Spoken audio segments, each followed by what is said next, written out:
Jeg står her med den mest effektive måde at spare penge på din elregning.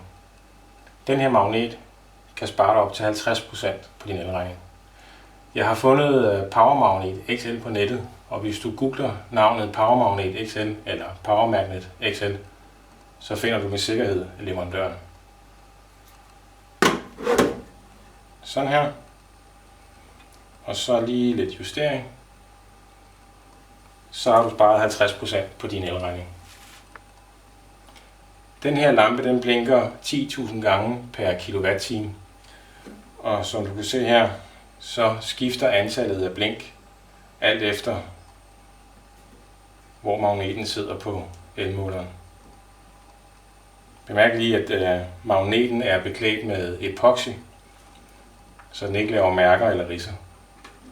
Og når den sidder rigtigt, sådan her, så har du sparet 50% på dit elforbrug.